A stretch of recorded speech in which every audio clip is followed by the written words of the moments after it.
Welcome to the SportsBros podcast, featuring the almighty B.Live, the money man, Scottie D, and your host, the head of creative, Eddy Kool. And without any further ado, here they are, the SportsBros.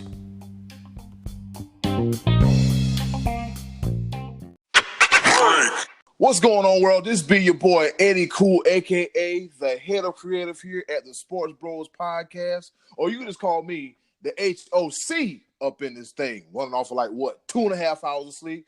But it's all good. It's all fine. It's all dandy because guess what? We're getting together to bring you episode 25 of the SportsBros podcast, a.k.a. your favorite sports podcast. That's not necessarily syndicated, but we're working on that. But for right now, enjoy us on the journey. Enjoy us on this very journey. A little tired, but I'm still feeling good, though. Still feeling good. And first, I'm going to introduce the one, the only, the almighty B.Live. What's happening? What's going on in the world today? This be your boy, the almighty B.Live. I'm on that same sleep schedule as well. But you know what? We are dedicated to our fans. Ma'am, love doing this each and every week. Episode 25, quarter century. Love it, man. Go ahead and introduce that other old guy that didn't want to wake up this morning. All right, cool. Wow, shots fired. The one, the only one, the beautiful one himself, Scottie D. I accept all the insults as love. I ain't worried about you guys. Good to be with you this morning, bros, and welcome to our new listeners. Just if this is your first time checking us out, we welcome you. Eddy Kool is our point guard, the host of the show. B.Live is the Clemson-loving, completely clouded by all things Dabo guy. And I'm the sane one. I'm the one that's here to make sense for you all and sort it all out. And go Cowboys. So that's just a quick intro of who we are. So B.Live sees the world through orange-colored glasses. Yes, I do. All right. And Scottie D, you still bleed silver and blue for them Cowboys. Hey, you know what, guys? And speaking of football, we got a few NFL news and notes. We got the big event that happened, but we're going to mention that towards the end of the news and notes section. Zeke, he still wants his money. The Texans took a blow this weekend as they lose Lamar Miller, running back, for the season as he tears his ACL and MCL over the weekend. He was on my fantasy team. I drafted him, but I'm not stuck with him, so I was able to get rid of him. So get well soon, Lamar Miller. Patrick Chung of the Patriots was indicted on cocaine charges in New Hampshire. Yeah, football players and booger sugar, not a good combination. Case Keenum is named the starter for the Washington Redskins. Okay. Yeah. Cam Newton has a mild foot sprain. Get well soon, Cam Newton. And speaking of the Texans that might be looking for a running back, the Raiders cut running back Doug Martin. So if the Texans are smart, you better hop on it. And the one that caught us all off guard, the big one, Andrew Luck of the Indianapolis Colts. Andrew Luck retires Saturday night. This past Saturday night during the preseason game, he retires at the tender age of 29 years old. Scottie D, what do you think about this all of a sudden retirement of Andrew Luck? I'm probably like everyone else, surprised by it. I kept thinking this could be a really good year for the Colts because he had that comeback year last year, and this injury, whatever it was, just happened to keep lingering on him since the spring, and I guess he just said, I had enough. I have to admit, I'm a little bit saddened by this. You know, when Luck came into the league, to me, he seemed like Peyton Manning light. You know, he seemed like this next young, up-and-coming, long-term quarterback that was going to light the NFL on fire. And he seemed to be in the mold of Peyton Manning, where he had the strong arm, the high IQ, the work ethic of studying film, and all that stuff. And he actually made Peyton Manning expendable in Indianapolis, you know, and of course we know he moved on and won a Super Bowl with Denver. But, you know, it just feels like there's some meat left on the bone when it comes to Andrew Luck. you got to give the guy credit. He's not hanging around just to take a check. He's got other things on his mind. He's got a lot to do.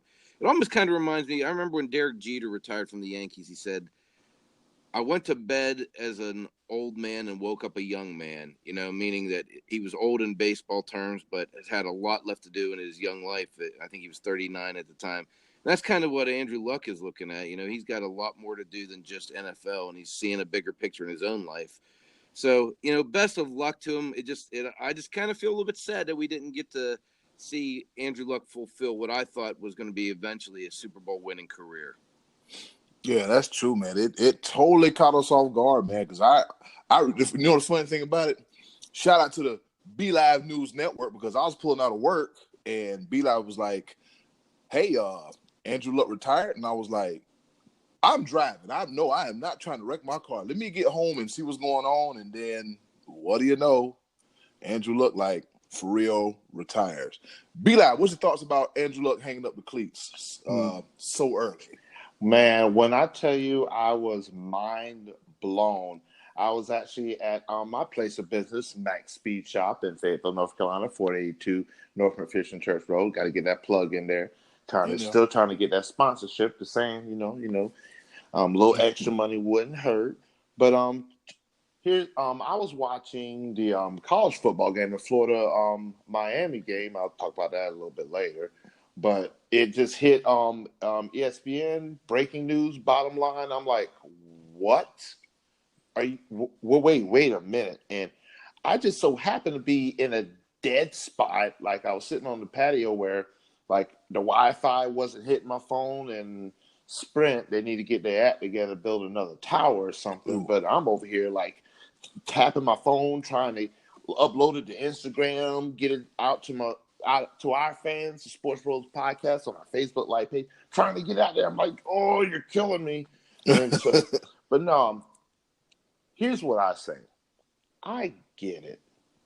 We, as armchair quarterbacks, we don't necessarily know the amount of toll, the amount of work that goes into sustaining an NFL career.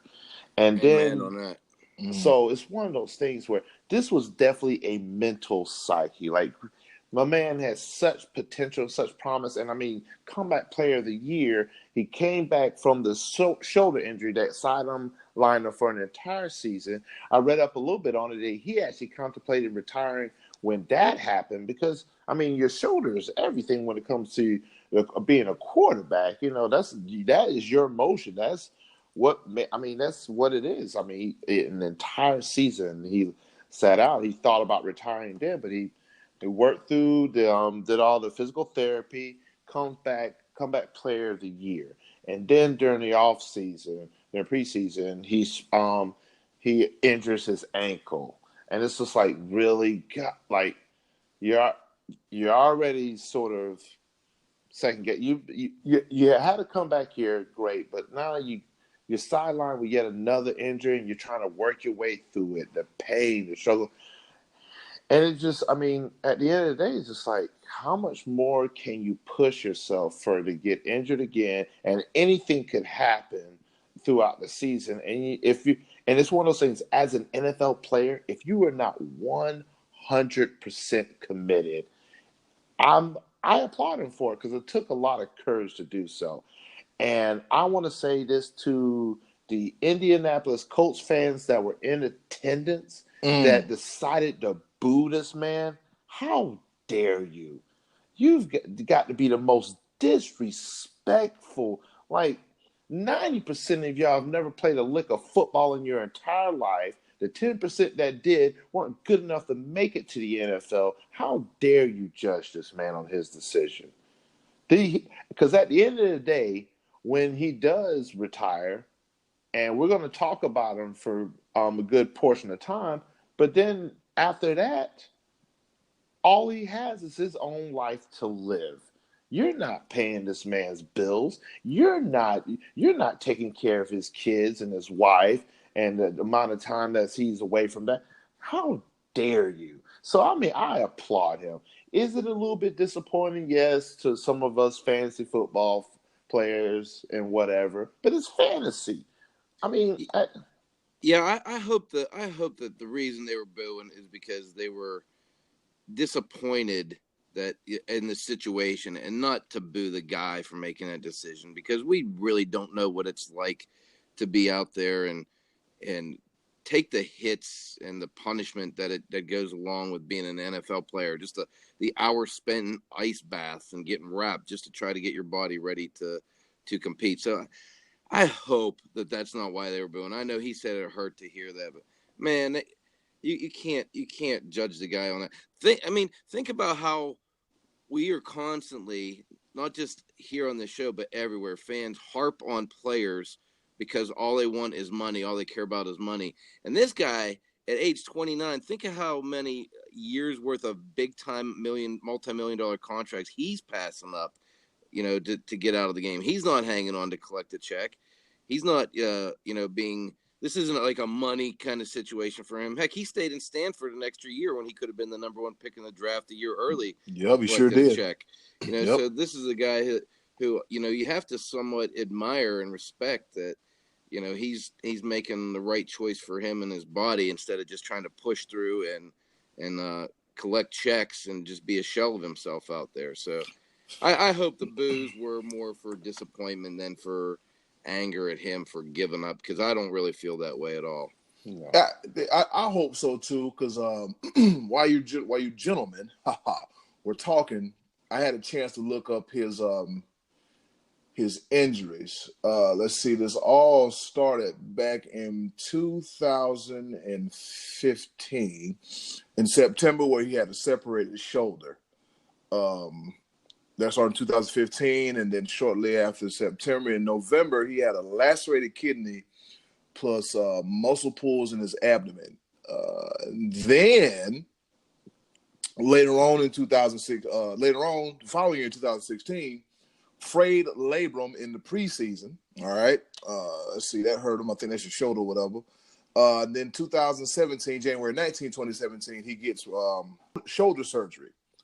Then after that, he returns to practice in 2017. He missed all 2017, but he came back to win Comeback Player of the Year in 2018. And according to the stats, he threw for the highest amount of touchdowns and passing yards for anybody in their final season.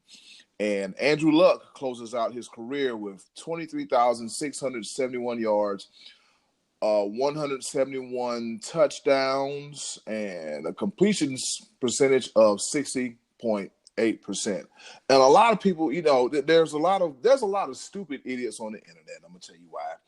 Because especially social media, that's like, do you consider Andrew Luck a bum despite his expectations? No, because bums don't pass for 23,000 yards.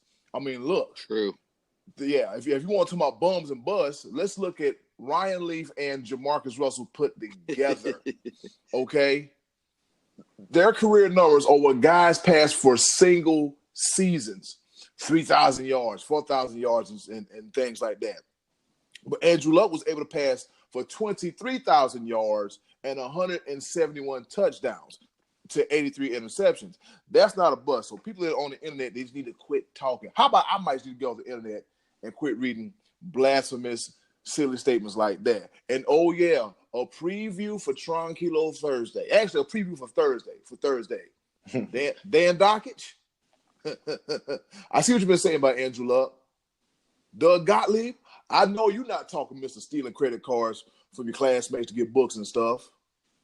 I got something for y'all come Thursday. Ooh.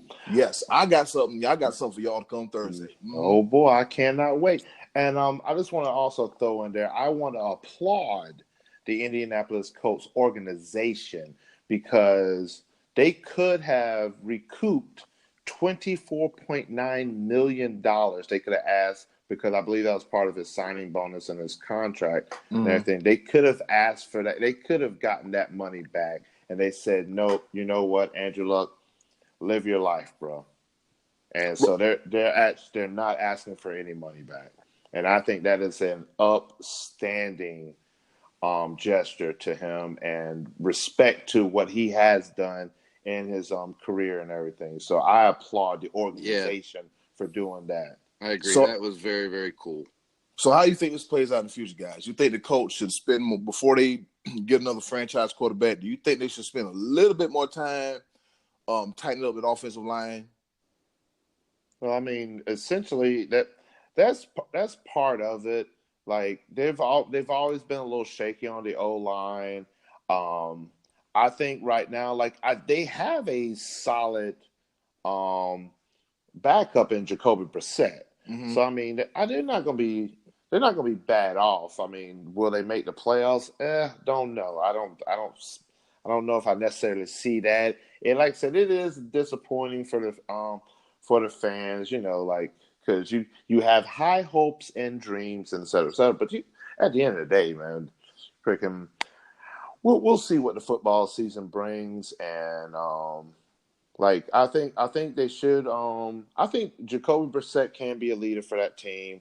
What they should do, maybe, I don't know. I don't see them completely tanking the season, but I mean, there's some serviceable quarterbacks coming out in the next couple of years. Tua's coming out. What's my dude's name from Oregon?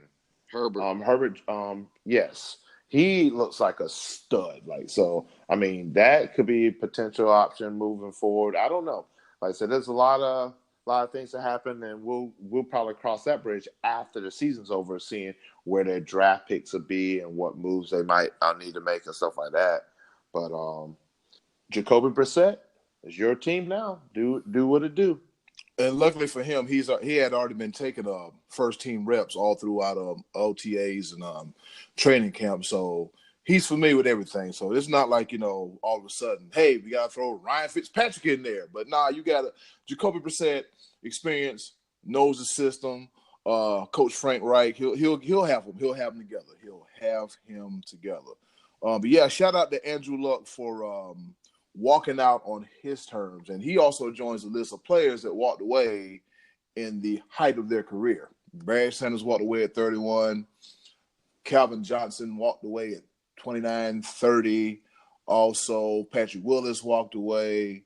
And now Andrew Luck is on this list. So shout out to them guys that were able to be like, you know what, man, I'm going to just go ahead and go while the gold is good, because the most embarrassing thing you want to do as an athlete is be ran off and not being able to leave on your terms. I think if you leave on your terms, you get much respect from the cool one himself.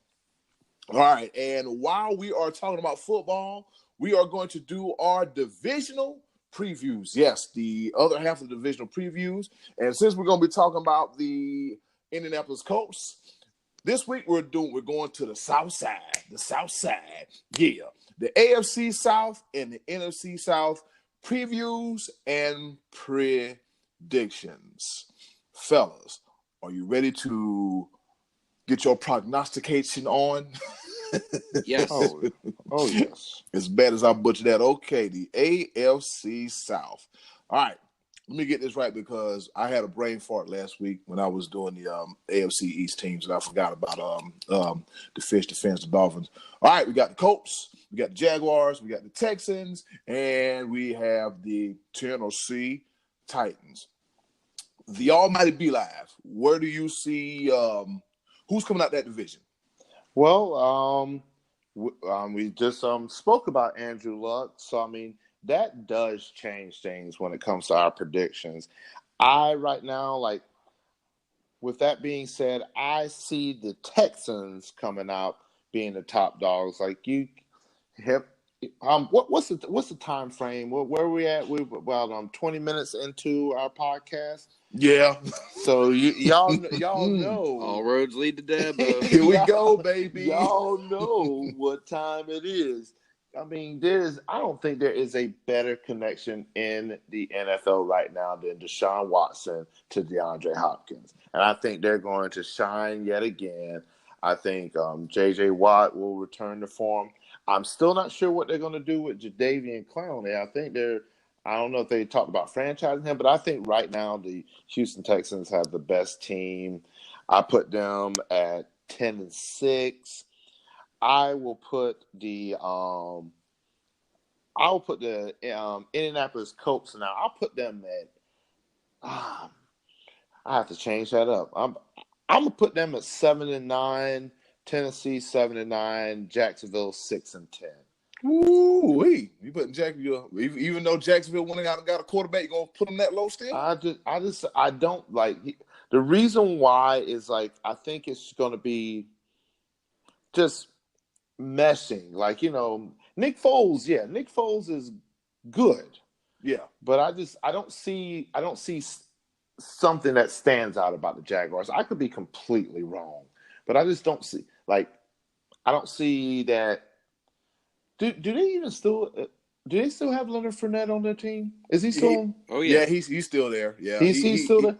Yeah, but he spent the majority of the season banged up, but he's back this year. So I mean, he will be. I think he will be the determining factor. So I mean, that could change. Like Jacksonville could emerge. I still think the Texans will be the best team, but like I'm just not sold. I don't know.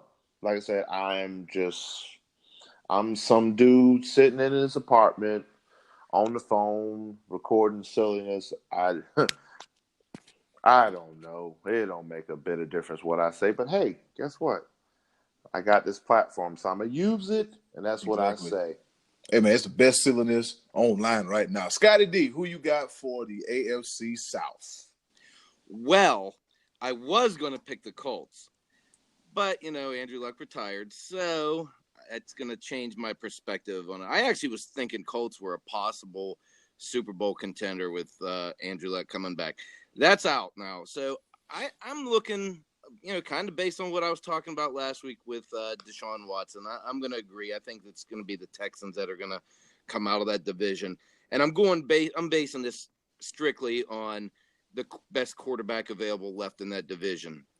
I don't know what is going on with Marcus Mariota. I kind of feel like he's starting to derail. We may have seen the best of him. That might be as good as it gets with him. And I'm not really sure what to expect from Nick Foles.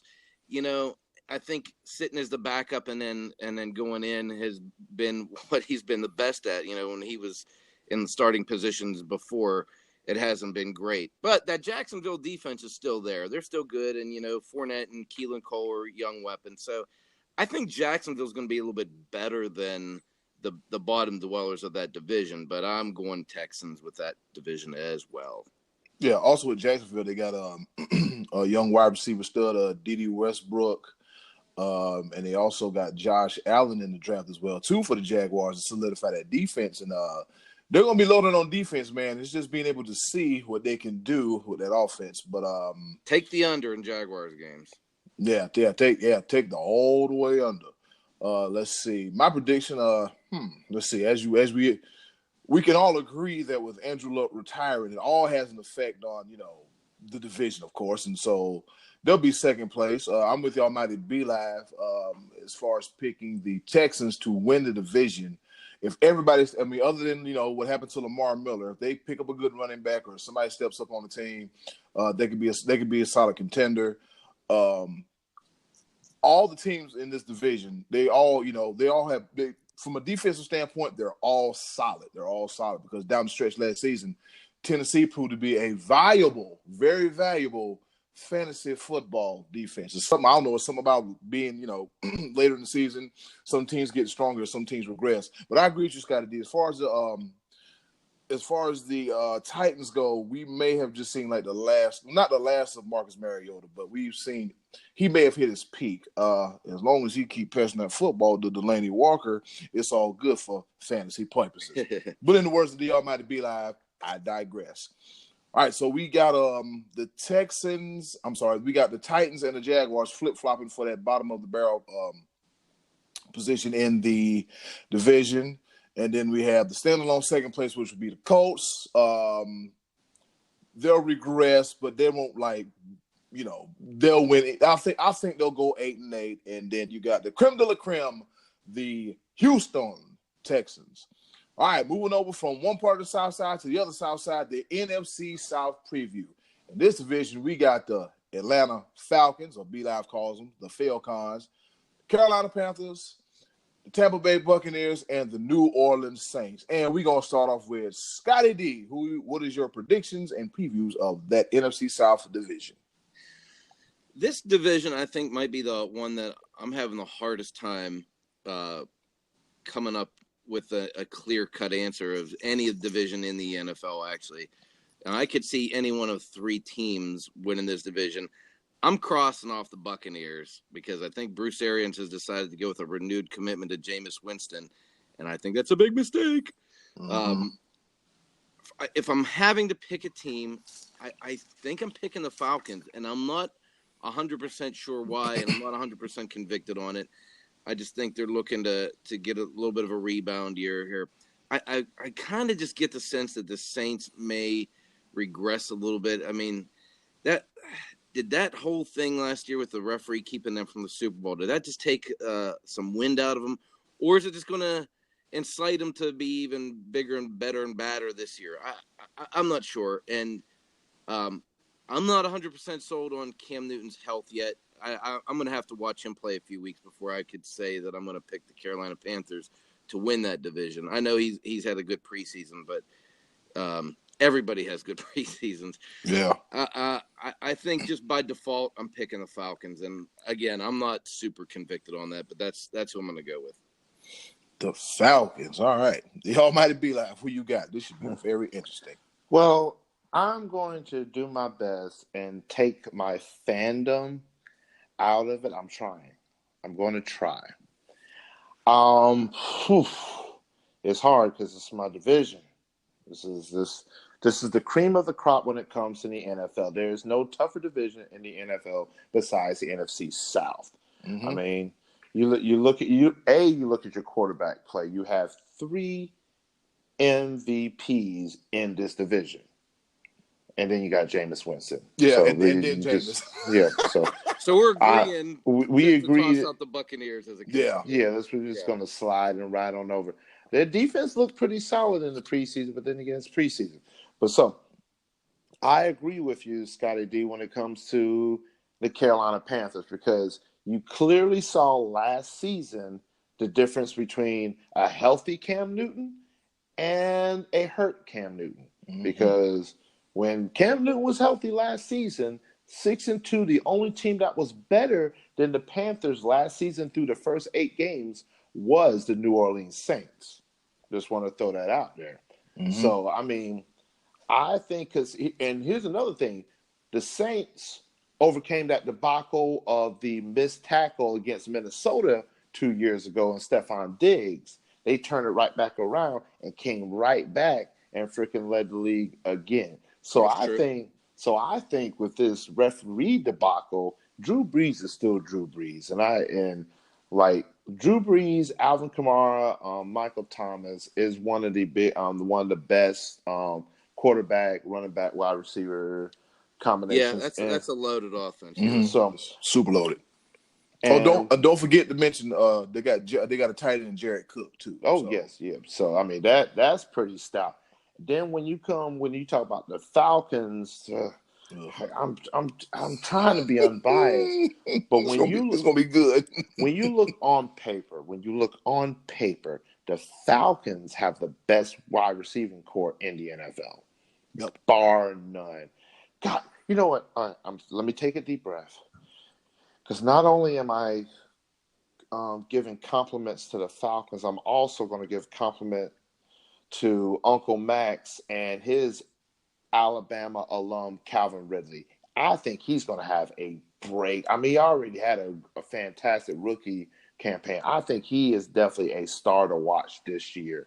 So, I mean, Calvin Ridley, Julio Jones, Mohamed Sanu, that I think is the best wide receiving core in the NFL. So, it's just a matter of Atlanta's defense that can't stop a nosebleed or a cold. Wow. So, I mean, this is where I'm going to put it at. This is where I'm going to go with.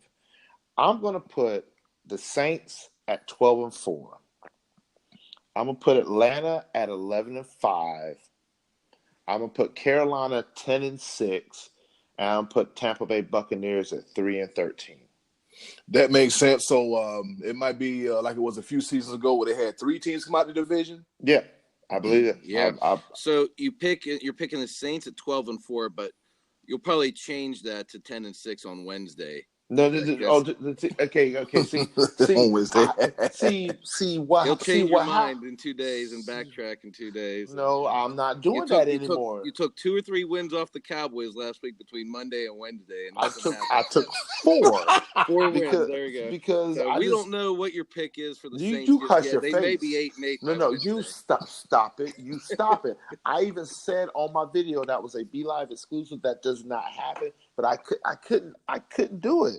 I'm standing by my predictions from now on, but that one I just couldn't do because Scottie D, help me out. We're going to digress, but I want to talk about this. Do you still believe in your Cowboys being the Super Bowl champions with the way that this whole contract situation, Zeke and da? You really think they're still Super Bowl contender? I'm not giving that away yet. You have to stay tuned. You have to stay tuned to hear my Super Bowl predictions. Shout out to Jalen Smith for getting his money. Yeah. So you're going to take this time. I'm giving you the floor, the platform, and the opportunity, but you cannot solidify that you still think that the Cowboys are Super Bowl favorites. Yeah, 16-0 in the regular season, and then Super Bowl. See, there's no conviction. There's no conviction in your voice. There was no conviction right there. You don't believe yourself right now. You don't believe the words that are coming out of your mouth right now. No, I don't believe it. Well, when I made a prediction on last week's show, I didn't change it 2 days later. I didn't take four wins off of my team. So that was you that did that. So I know. So the Saints will be 8-8. All right, we got you. Wow. You know what? Okay. All right. Yeah. I keep going. I try. I mean, you know what? Last week's episode was so wonderful. It really was. There was a lot of love in the building. And I actually do have some love coming your way later on in this episode, Scott, just to let you know, even though your blasphemous comments about the freaking Cowboys right now and you're not sticking to your guns because, I mean, you don't believe yourself. But it's okay. It's all right. All right. Eddy Kool, what do you think about the division? We'll talk about that later. All right. Wow. This whole Cam Newton injury, it does change things though, because as you said, man, you see the Panthers with a healthy Cam and the Panthers with a drizzling Cam, where it doesn't look too good. So I'm gonna roll with you, B.Live. We got 3 teams coming out the NFC South because look at Carolina. The defense is loaded. The offensive loaded. With Curtis Samuels, DJ Moore is going to do the thing this year. Christian McCaffrey is going to make it do what it do. And despite what's going on in quarterback, I mean, the Panthers will be in games. They'll be tough, and they'll be a tough out. They won't be an easy out either. They'll play you hard, fast, and tough. Don't forget we got Action Jackson, Dante Jackson back there, and got rid of a few guys on the secondary that was dragging butt last year, but they'll be a whole lot better. So just like you said, Saints at the top of the division. The Falcons up in there too. They'll have more, they'll have 10 wins, and then Carolina, they have 10 wins too. So we got Saints at 1, Falcons 2, Panthers 3, and them Tampa Bay. Nobody believes in them. But nah, I don't either. Bruce Arians, yeah, that's nice. Mike Evans, yeah, that's nice. Jameis Winston, garbage. Absolute poo. I think we've seen the best of Jameis Winston when he won the national championship, when he had Kelvin Benjamin, and then look at those two now. Look at where they're at. So what happened? Yeah, really, what happened? Like really, what happened? Kelvin Benjamin could stay away from the table, but I digress. And so that is our divisional preview for the NFC South and the AFC South. And now, our favorite part of the show, the choices of the voices. Thank you very much to the wonderful and lovely Button for the intro to the choices of the voices. You heard the girl. She said it's our favorite segment of the show. And guess what? It is our favorite segment of the show.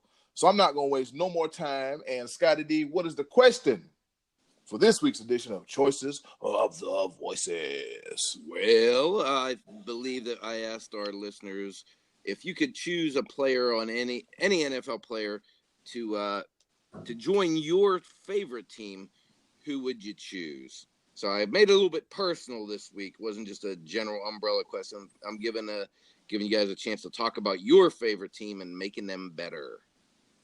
All right, and here we go. We got our residential uncle, Uncle Max. Yes, Uncle Max, we love you. We love you. We thank you. No matter how bad of jokes we crack as far as leather helmets and looking at games on 8mm film, it's all good, Uncle Max. We love you. Okay? We love you. If we didn't, how we show we love you is, we pick at you, we harass you a little bit. But other than that's love. Because if we didn't like you, we wouldn't say nothing about you. Trust us. He said, I like this one personally. He said, I would bring Saquon Barkley to the Green Bay Packers, and he would be a perfect addition for the Packers offense.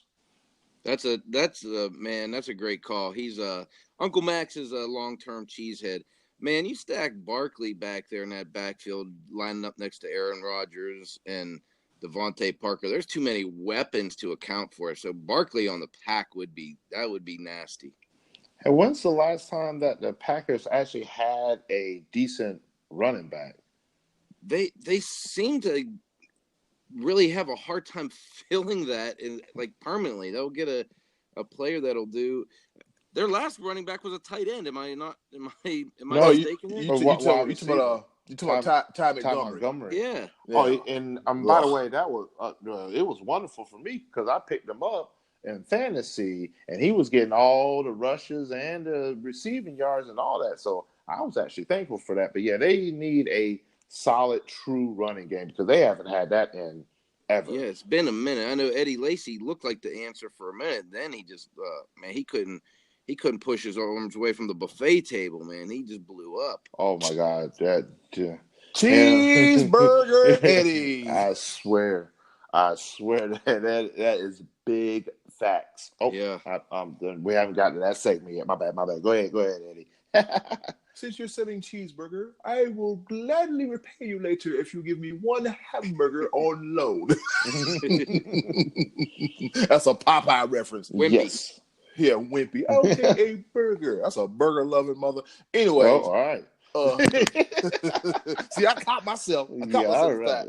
Shut your mouth. Yeah, that's a great answer, man, because Saquon Barkley, and just imagine that it gets cold, the field is tough, and that calls for nothing but absolute power running. And Saquon Barkley, he can do it all. He can really do it all. As far as the Packers run game goes, if I'm not mistaken, let's see, there was Ahman Green, and then a big old gap, and then they had James Starks, who was serviceable. They won a Super Bowl with. And then usher in Ty Montgomery, this guy named Jamal Williams, and now I think they found their guy in Aaron Jones. But yeah, Saquon to the Packers would be really nice, really nice. As I got my Bernie Mac shirt on, R.I.P. Bernie Mac. Terrible.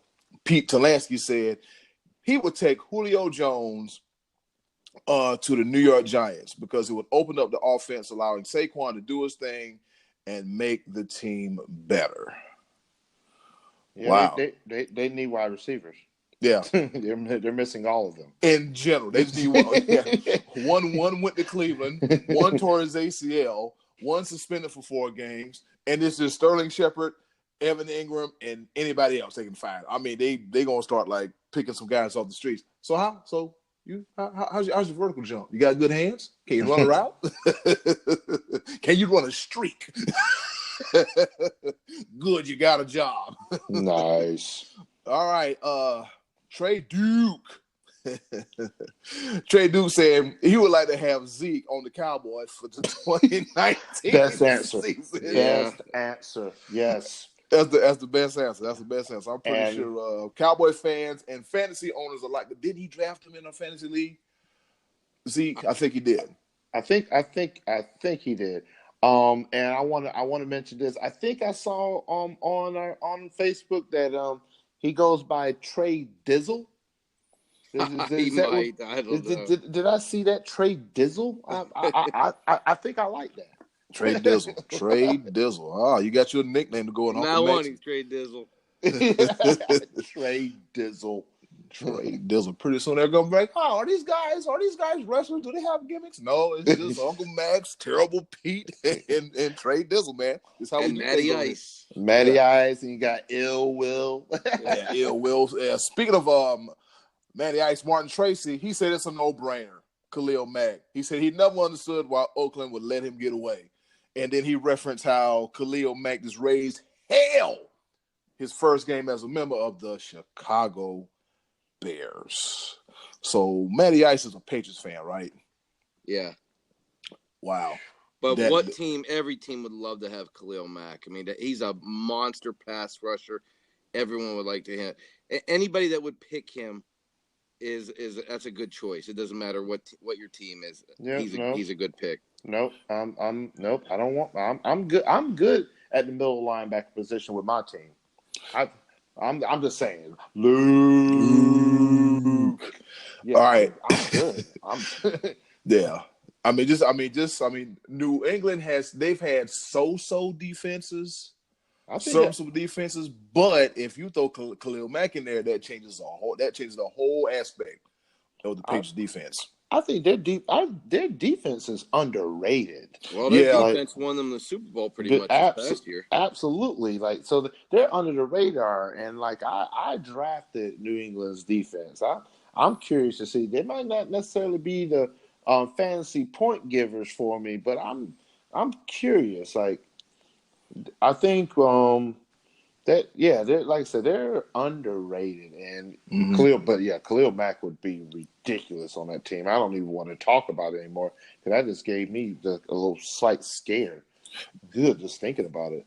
Just imagine you got Stephon Gilmore at corner, then you got the McCourty twins in the secondary as well too. And then the tons of interchangeable pieces on the front seven. They're loaded and put him on there. Man, look, they'll win the division for the next 11 years, and Tom Brady will be playing till he's 80. Straight up. Probably. Yep. Let's see. Who do we got left? We have Rodney Bellamy. What's happening, Rodney? He says DeAndre Hopkins, an elite level Hall of Fame wide receiver in his prime. Him on the Miami Dolphins. Yeah, that's interesting. That's an interesting call. Very high on DeAndre Hopkins, and I'm not disputing that. It just feels like the Dolphins need a lot right now, but he'd be a good start. I mean, he'd be a nice addition for any franchise needing a receiver for sure. Yeah, and I see the Dolphins. They like, hey, we're open to. I think they're gonna just put a stick of dynamite to the team and blow it up because I read a report on Bleacher Report that said, hey, you want Kenny Stills? You want this one? You want that one?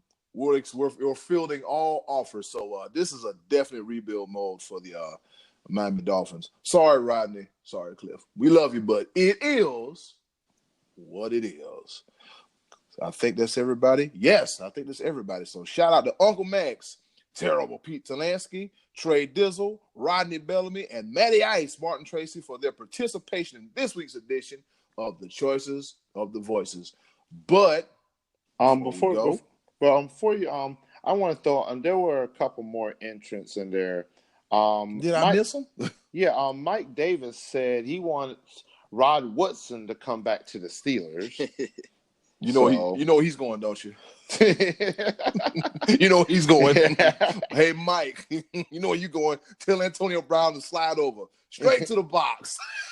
But then newcomer Tom Wynn. I want to mention this because I think he's crazy. I think this one's more penalty box worthy. But he said, "I'm a Browns fan, and we need no one." Hold on. Wait a minute. You sipping on that Kool-Aid? I think. Let me see. Two years ago, you was 0-16, right? And then you made a good turnaround. You went 7-9 last year. You made was it 7-8-1? Didn't they have? Yeah, I'm sorry. Yes. 7-8-1. But now they need no one. They added Odell Beckham, and now they need no one. Okay, let the dynasty begin. Hey, I'll tell you what about the Browns, man. You know, being up here, you get to see. The thing about it, like every city I've lived in, be it northern New Hampshire, back home in South Carolina, Atlanta, and here in the Cleveland area, you get to see them put the teams together and talk about on sports radio. And I'm not gonna lie, man, I think the Browns have made some great moves in the draft and via free agency. You know, they've saved some guys from career purgatory, i.e. Beckham, Jarvis Landry, also Olivier Vernon, if he can get his head on together. And I'm not going to lie, man, I saw a few of the Browns preseason games, and that defense looks nice, really nice. I almost drafted them, but you know me, I like doing this for sure thing. Are you going to play for me on Sunday without a sticking contract dispute? Are you going to show up? What you going to do? But those Browns look good, man. But, yeah, that was funny. So, with that being said, Scottie D, if you had one player to add to your team, who would it be? I was actually in the Matty Ice camp. I was thinking Khalil Mack was going to be my choice. I'm going to go with Patrick Chung. Because when the Cowboys were all doing drugs, they were winning Super Bowls back then. Mike Wilson and the boys, so they could use some cocaine to help them get them to the next level. Wow. Yeah, that's a joke. That's not.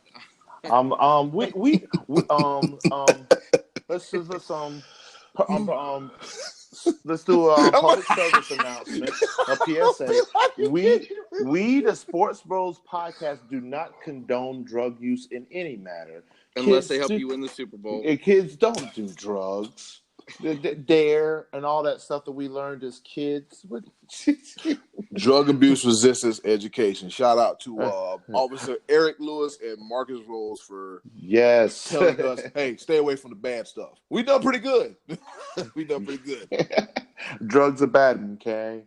All right, that's not my real answer. That was just alluding to the glory days of the Cowboys. So as a Cowboys fan, I look at my team right now and I see a really good, solid defense and a lot of weapons on offense. And my biggest question mark remains Dak Prescott. So I think I would have to try to pick another quarterback. And I think Patrick Mahomes is the obvious choice right now. He seems to be the guy that's got all the spice coming into the season. So I would have to pick Mahomes, I guess, to be the guy that I would take. I just want to make sure I heard that correctly. So you don't believe in Dak Prescott? Here we go. No, not really. Wow. Okay. No, I've never been a big Dak fan. I think he's above average, but when the few times that he's played without Zeke, it didn't look so good. He looked bad early last year before Amari Cooper got there. So, and I hope that this year he comes out gunslinging and has the best year of his career. I really do, because I think the Cowboys are close to being a deep contender, but he's the guy that on my team I have the biggest question mark about. I mean, I really feel good about the linebackers, the secondary, the receiving core, the offensive line. Hopefully Zeke is back, but when it comes to all those guys, it's the quarterback position that has me the most nervous. So so I would pick a better quarterback. That's where I would go. As a that Dallas defense is not to be slept on. Not to be it ain't to be slept on. All right. So is y'all ready for mine? I don't know. I'm ready. I've been ready. I don't think y'all ready for mine, but I'm gonna go ahead and tell y'all anyway. And remember earlier in the show that I mentioned that I actually had some love coming your way, Scottie D? I remember. All right, so here we go. I'm gonna try this out. For my beloved Carolina Panthers, our biggest question mark is our offensive line. Mm-hmm. That is our biggest question mark. So you know who I would like to have one of the most dominating O-linemen that I've ever seen play the game, and that would be Larry Allen. Ooh. Are you kidding me? That dude was a beast. Like, as a defensive lineman, you didn't want to see him on the other side because there was no getting through. And the amount of holes he punched through and made for look at this. I just had a brain fart. You know the running back for the that dude right there. And then he went to the 49ers and did the same thing for Frank Gore. I mean, could you imagine Larry Allen punching a hole for Run CMC to run through? Or even a matter of fact, Cam Newton, oh my goodness, it would game changer. And then giving Cam Newton those extra couple seconds, because that was the biggest problem in the preseason game, was that the pocket kept collapsing on him. And so he kept doing what his instincts would tell him to do, which is dance and try to juke and move around and end up injuring his foot. Yeah. You give him 2 more seconds in the pocket. Those receivers get open. Run CMC comes out of the backfield. As opposed to one thing that teams are going to do against the Panthers, they're going to blitz. Because what that does, it keeps the running back there trying to pick up the blitz. And what does that do? It takes Christian McCaffrey out of the offensive scheme.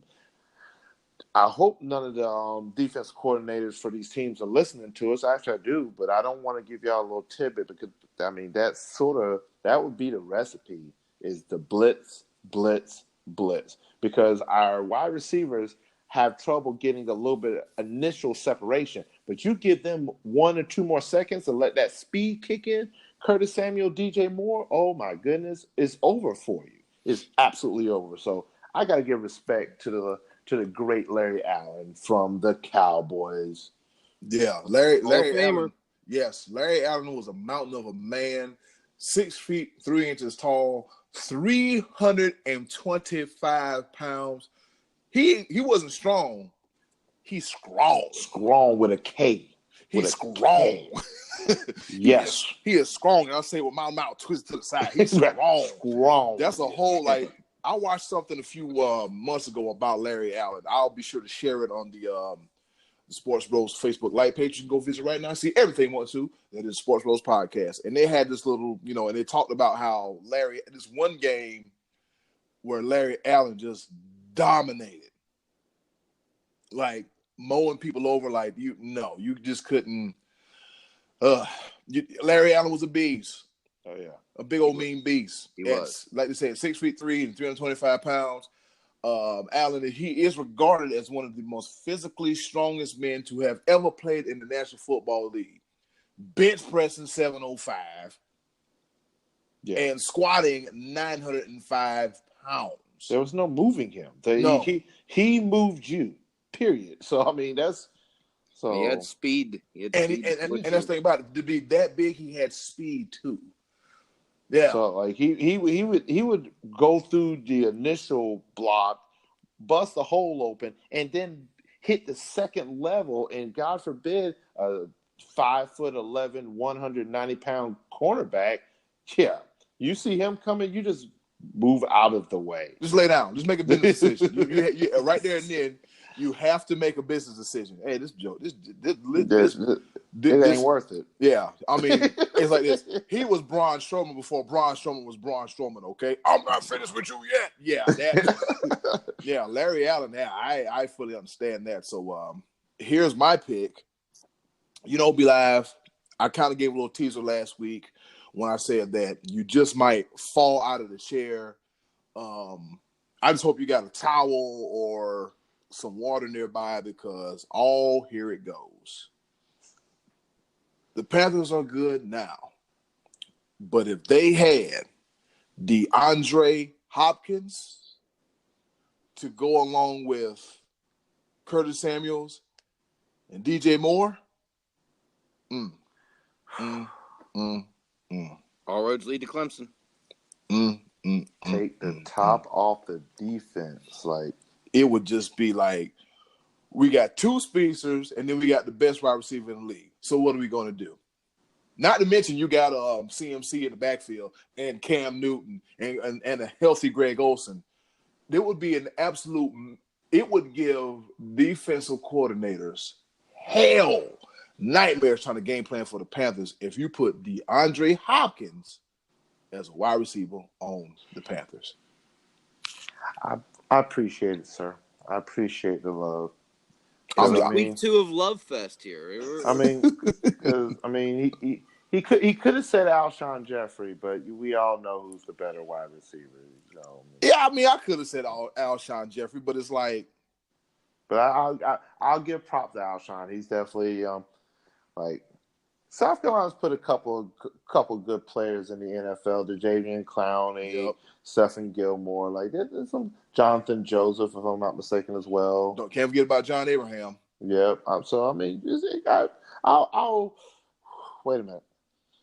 Hold on. Yeah, that hurt too much. I can't. That is an overflow of game coot love. I can't do that Hey, anymore. B.Live, you also can't forget North Myrtle Beach High School alumni Gavin Ford and Daniel Weaver, who also played for South Carolina. Shout out to those guys too. Guys that we know. What's my one dude? Does he still play for the Rams? Tamarick Hemingway. I think he got picked up. I think they cut him, and then he got. And I think he wound up getting picked up by the Panthers at last check. That does sound right. I'm hit the Google machine real quick, but yeah, shout out to him because he another product of our high school alumni, North Myrtle Beach High School. So I mean, let's see if I can get this. Yeah, they come a long way. I think they had a game the other night. I think they beat Conway. Yeah, they beat Conway. They are now. They are a 4A school. Yes, a 4A school playing with the big dogs. Playing with the big dogs. I think, if I'm also not mistaken, I think they realigned everything because I think Conway's a 5A school. Is Conway a 5A school? Because there's now 5A in South Carolina. Oh man, see that's like when you move away and I think I moved away too, but Tamarick Hemingway from North Myrtle Beach. He's actually on the Panthers squad this year. He got picked up this year. Yeah, he was with the Broncos last year. That's right. Yep. So shout out to him. Shout out to once a chief, always a chief. Yes, sir. All right, and that is another edition of the Choices of the Voices. But before we go, Scottie D, what is next week's question?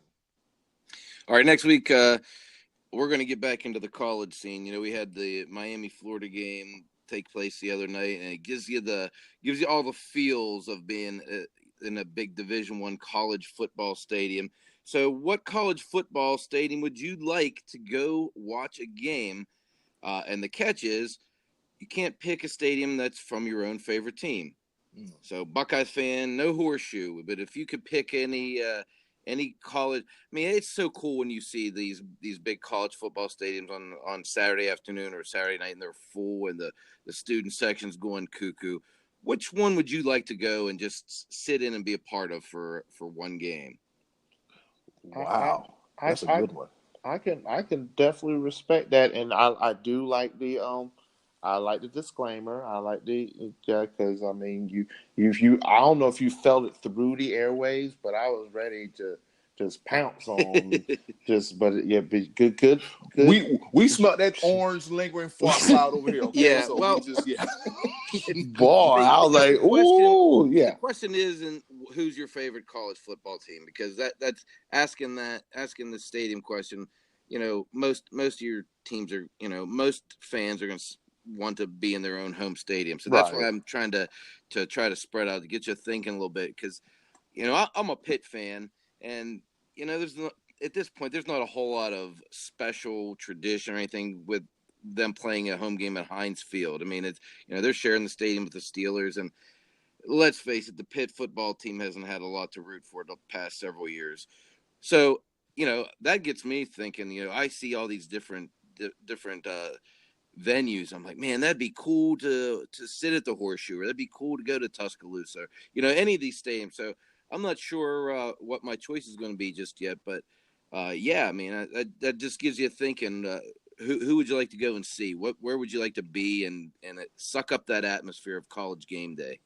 I got a couple, but I'm gonna just narrow it down to one. But I'll say that for next week. Yep, we'll say that for next week. I like it. And that wraps it up for another edition of Choices of the Voices. Coming up next, guess what's back? Big facts or big lie? Scottie D, what's the question? All right, this is my question for my two co-hosts here, my two bros. The Cleveland Browns are a lock for the postseason this year. Is that a big fact or a big lie? B.Live, take it away. The Cleveland Browns, the hype train that is behind the Cleveland Browns. Postseason, They're trending in the right direction. They've got the pieces. I'm putting them in. That is a big fact. I I don't see anything really outside of just pure just a freak accident right now that keeps them out. I mean, I think the Odell Beckham, Jarvis Landry, Nick Chubb, I mean Baker Mayfield. I think more than anything, the talent's already there, and now the Cleveland Browns actually remind me of the 2015 Panthers. Just the energy that surrounds them, the continuity, I mean, they feel like they're coming together as one unit, and that's a big fact. I believe in the Cleveland Browns. Super Bowl, I don't know about all that because you still got to get past the Patriots and Kansas City Chiefs, which I still think those are better teams. But I put them in. They win their division and they make it in the playoffs. I put them at they'll put them in 3 seed or 4 seed. I'll put them in 3 seed. Put them in 3 seed. Ooh, that's high. If they're gonna be a 3 seed, that means somebody's gonna regress badly this year. What'd you think, Eddy Kool? Big fact or big lie? Browns in the postseason. All right, I'm over here looking at the schedule. Let's see. They play the Titans here in Cleveland, so that's a win there. They go to the Jets. They play in New York. I think they'll beat them too. They're just gonna bust out the broom against the Bengals because I don't see nothing coming out of that. Let's see. The toughest part of their schedule will be when they play the Seahawks, and then after the bye week, they got to go on the road to New England, and then on the road again to the Broncos. So looking at the schedules, they do have winnable games. The Steelers, of course, will give them trouble. I think they'll go down there, and I think they'll go to Arizona and wax them properly.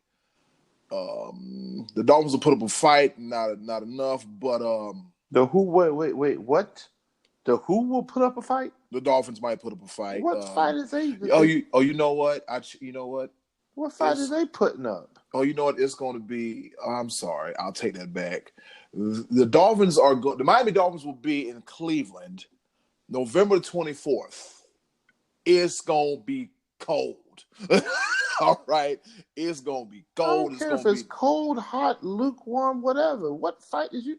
Rodney, Cliff, sorry, but y'all know who y'all team is. What fight, man? Okay, go ahead. My bad. I'm all in your part of the segment. I had my time. Go ahead. My bad. I'm sorry. Yes. They'll put up.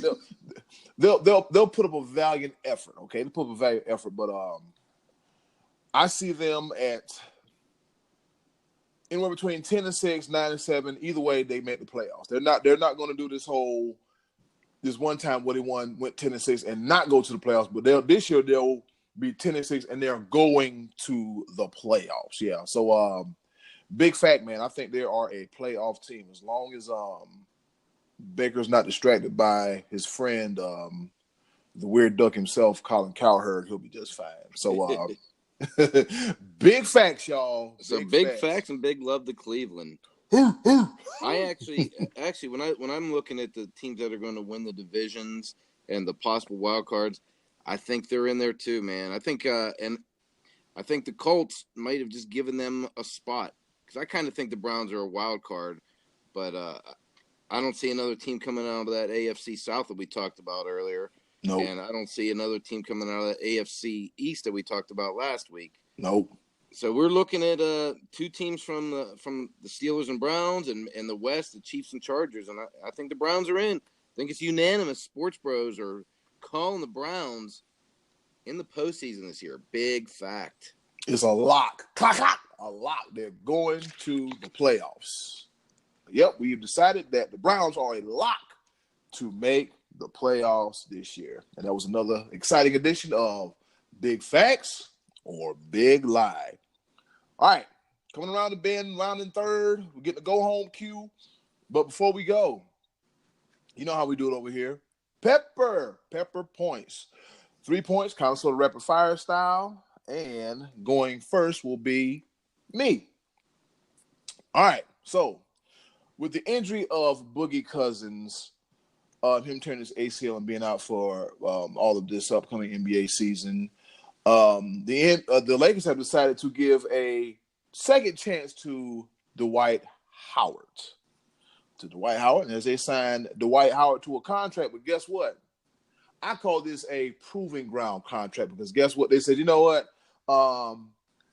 We're not going to guarantee you nothing. You got to earn your keep. And if you earn your keep, we just might give you some incentives and some bonus. And so I think it's finally time for Dwight Howard, Superman, former slam dunk champion, to make right with the L.A. Lakers. Scottie D, here's the ball. Boy, I hope you're right on that one. I'd love to see Dwight Howard shot, block, and rebound his way to a title next year. All right, this past weekend in the Major League Baseball was Players Weekend, where they did the black and white uniforms and put their names on the backs, their nicknames, whatever they chose. That nickname thing on the uniform, I thought that was kind of cool. Those black and white uniforms sucked, and I don't know anybody who liked them. And that's all I have to say about that. B.Live, over to you. Trash, absolute garbage. Like, what the hell were you thinking?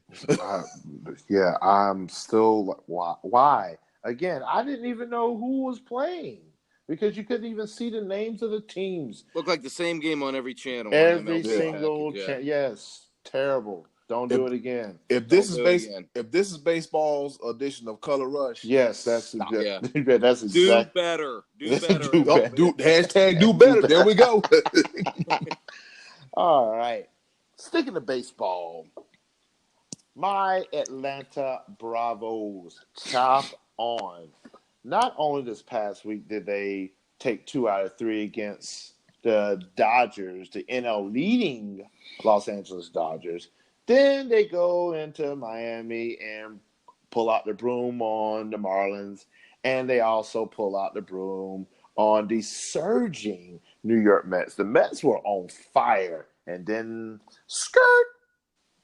Yeah, let's just chop them off. Nah, man, Atlanta is doing their thing. 8 wins in a row. They're inching close. I think they're about 5 games behind the Dodgers for the best record in all of baseball. I think it's the Dodgers, the Yankees, and the Astros are a game behind the Dodgers, and then it is the Atlanta Braves that join the 80-win club.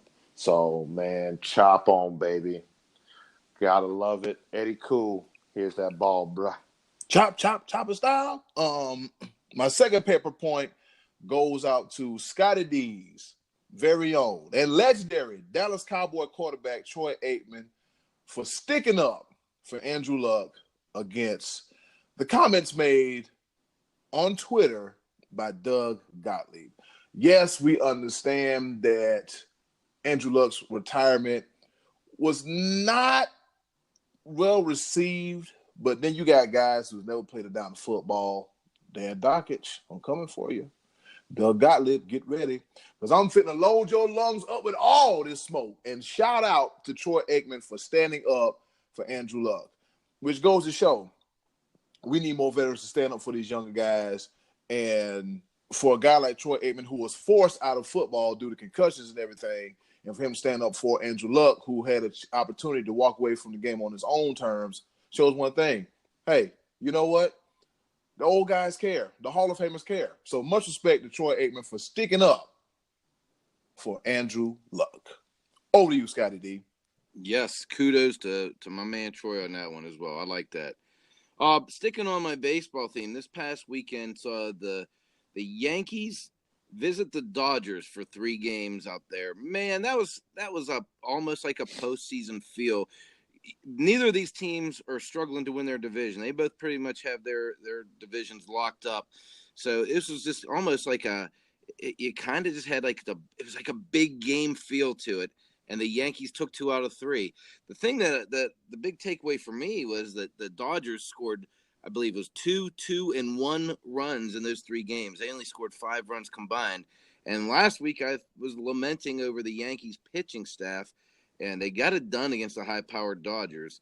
So, man, that was nice. It was nice. I actually here in Myrtle Beach, where it's been just so unreasonably hot, it had like a little bit of a fall feel this weekend, and that just kind of all went hand in hand with that. So, a cool weekend to watching the Yankees over the Dodgers. Hope we see that again in October. B.Live, over to you. All right. Just Scottie D, just to let you know, we're still in the month of August. So that cool that we just felt, that is what it's called in the Carolinas. It's called false fall. False fall. I loved it this week. Because that was a teaser. I'm telling you, just be ready, because sometime we're going to be smacked in the face with that heat all over again. So, so just be prepared. You already know. All right. So we've made it this far throughout the podcast, and we have mentioned very little, if nothing, about the most exciting part of this season. Speaking of fall, college football. You know why we didn't mention much about college football? Because two things. One, there was only two games this past Saturday, and one of the games, if you had DirecTV, you couldn't even see it. Because I need DirecTV and CBS to get their life together, like immediately. So, the Hawaii, I think it was Hawaii, Arizona. Yep, that was it. Yeah. And look, that I missed that one. Well, it actually, like, if I'm not mistaken, I digress a little bit, but the last play came up 1 yard short of tying the game. I think the score was 45-38. So I can't remember who won, but sorry. Hawaii. Terrible. So you missed it. So I missed it, but I just happened to see like a clip of it. But the other game that we all got to see on ESPN was Florida versus Miami. And when I tell you, this was the sloppiest game I have ever seen in the entirety of all football. The game ended up being Florida ended up surviving 24-20. Mm-hmm. There was 5 total turnovers. Like, one thing you never hear of is the fact of one team winning a game, even though they lost the turnover differential by 3. Wow. Florida turned over the ball 4 times to Miami's only 1. So Miami got to tout their turnover chain with the 305 and the bling and all this silliness, but couldn't move the freaking ball. So, I mean, Miami's O-line is terrible. Miami gave up 10 double-digit sacks to their redshirt freshman quarterback. So he's getting knocked around, can't move the ball up there. And on top of that, Felipe Franks, just inconsistent as always. He got benched twice before. Did you think third time's a charm? Nope. Not so well. Nope. On top of that, Florida kept giving Miami chance after chance after chance between all of the pass interference calls and everything. There was one play where I think it was 4th and 37. I want y'all to hear this. 4th and 37. The 4th and 3rd. And Miami tries to convert for a first down, and Florida gets called for pass interference. Who interferes with a pass on 4th and 37? Are you kidding me? Plus, it was like 20 yards short of the first down marker anyway. That's right. What are you doing? So, I mean, it was so sloppy, but it was exciting just because it was sloppy. You thought it was so much going on. But I wanted to talk about just a short piece. We're going to get into the full gambit of it because we got a full slate this coming week, including Thursday night game on the ACC network. Georgia Tech versus the reigning, defending, undisputed Clemson Tigers. I'm sorry. All roads lead to Dabo. Eddy Kool, have the ball. There you go. All right. I don't know how the hell I'm going to follow that up, but I will anyway. There was also another game on during the day, Colgate and Villanova. Yawn. Oh, my bad. No, yawn. I'm like, ooh, football. Yeah, I didn't give a damn who it was. I don't care if it was the kids down the street that had football pads on. I'm watching that too. All right, so this week, the XFL debuted some logos, some colors, but Later on in the week, we got to see the logos and the colors and the team names. So we have 8 teams in the XFL, hoping that they can survive, unlike the predecessor, the Alliance. That's crazy. This podcast is lasting longer than the Alliance. Thank God for that. Holla at your boys. Hopefully, we'll run the course. We'll run the gamut the same way as the XFL. But you know what? I don't want to be, a Debbie Downer, but it is what it is. To have spring football, it's tough. It's tough. As we so opined on that on a previous episode of the SportsBros podcast, we're conditioned between the fall months and the early portion of the following year, the first 2 months of the winter months. That's football territory. College football, pro football, NBA, some other sports sprinkled in there, but football is dominant between that portion of the year. So the team goes as follows. In the Western Conference, West Side, we got the Dallas Renegades, the Houston Roughnecks, the Los Angeles Wildcats, ain't nothing but stray cats in Los Angeles, the Seattle Dragons, that rounds up the Western Conference, and then the Eastern Conference, the DC Defenders, I like that name, the New York Guardians, the St. Louis Battlehawks, and the Tampa Bay Vipers. And what's this I'm reading here? There's a practice squad in Frisco, Texas, FC that. What the hell is going on? Anyways, those are the 8 teams that will be competing in the all-new XFL. Vince, get it right this time, or you're going to lose some more money. Scottie D, over to you.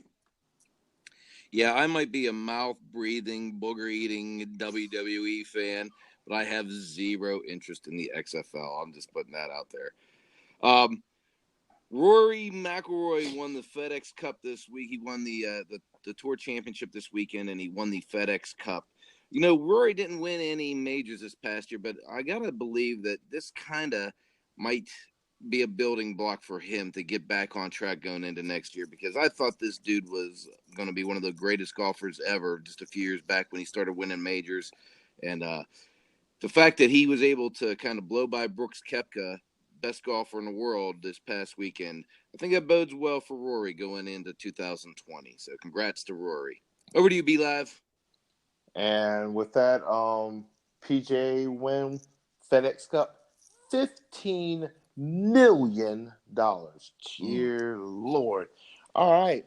So now y'all gonna allow me to finish off this pepper. Yes, sir. And I'm gonna finish this off in style.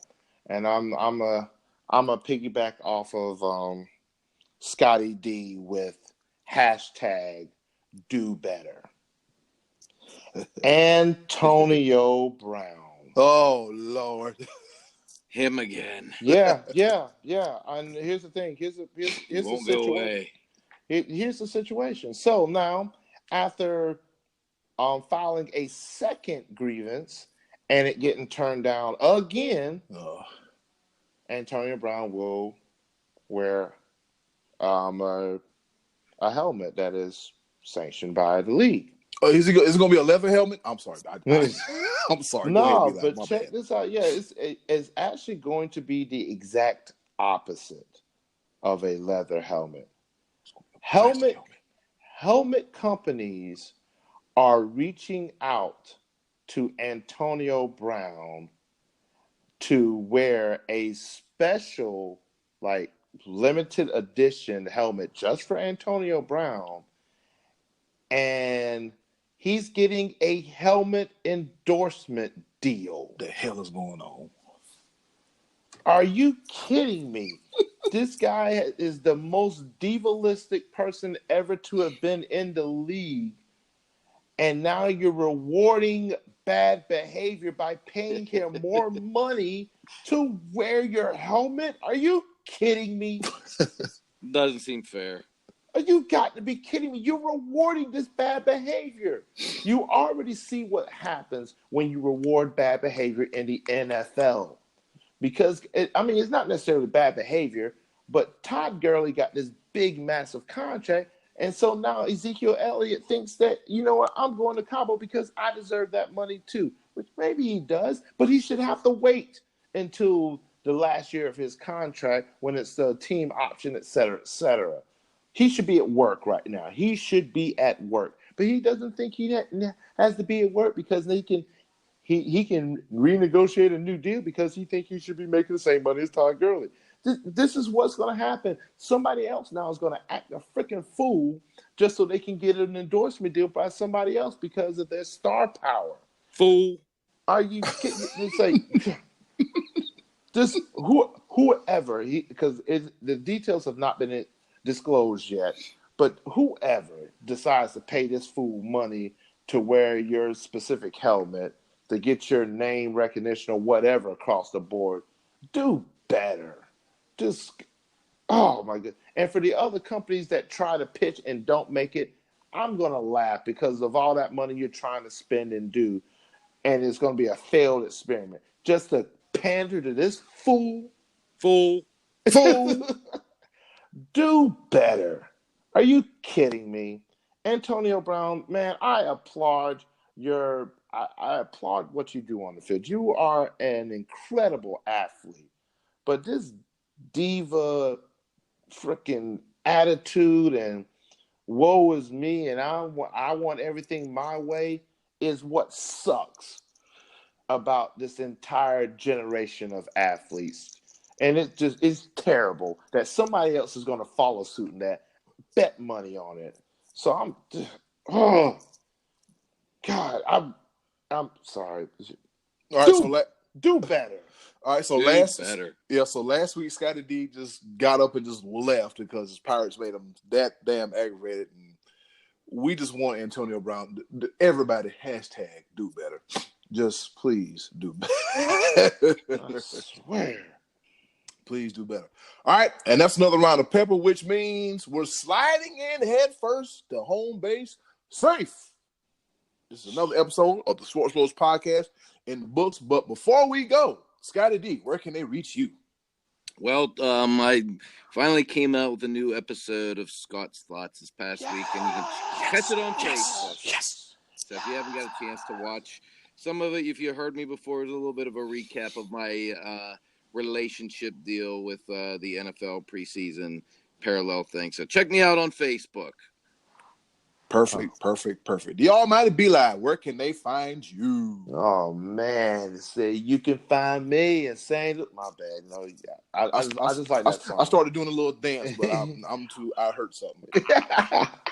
Well, you can find me, the almighty one, your boy B.Live. You can find me on Instagram and Twitter by the name This Be Your Boy B.Live, no I at the beginning. So THSBEYABOYBLIV to the E. USHER. Oh, I'm a mom. You can find us, the Sports Bros Podcast. You can find us on Instagram and Twitter. You can find us on Instagram at Sports Bros Podcast. You can find us on Twitter at the Sports Bros PCast. You can find us on YouTube at the Sports Bros Podcast. I need to get caught back up on that, loading up some more material on there.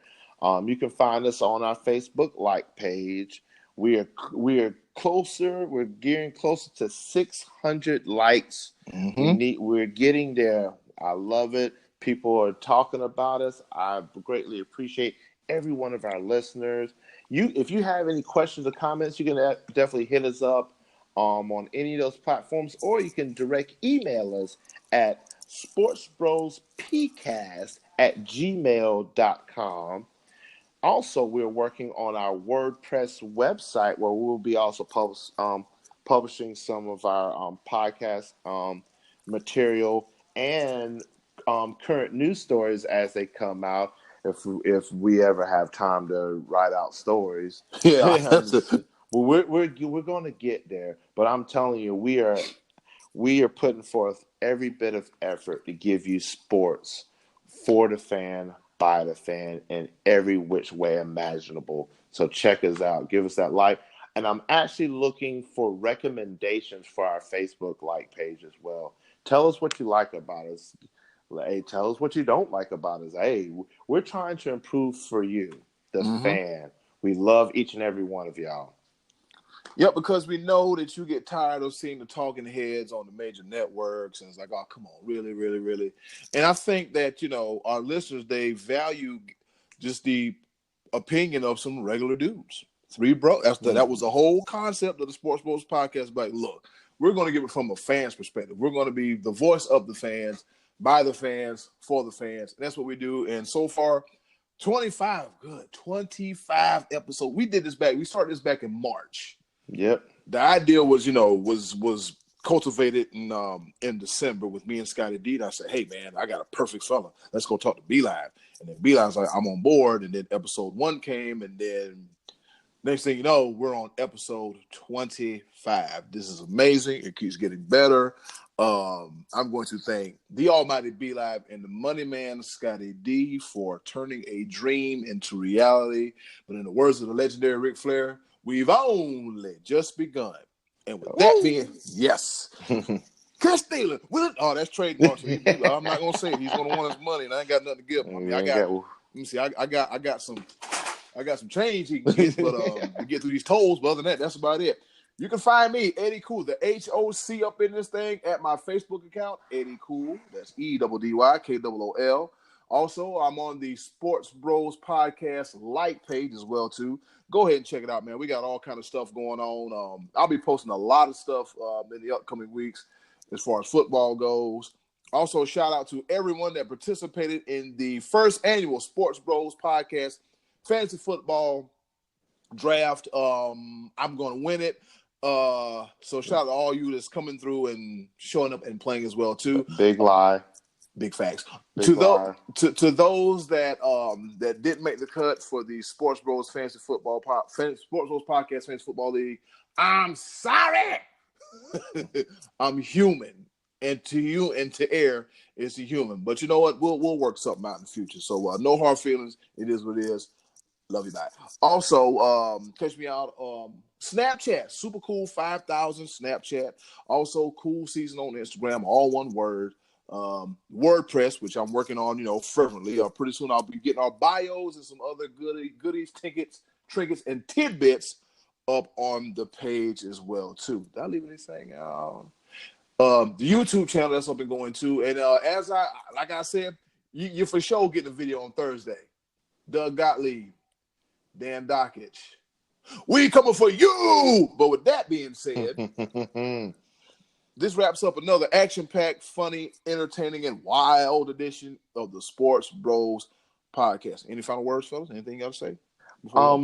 Quick shout out to Sean McKenna and Discover Myrtle Beach, because the SportsBros, we have a fantasy football team of our own. I know the draft is coming up really soon, and we're going to take over another fantasy football league as well. So, Sean McKenna, we're coming for you.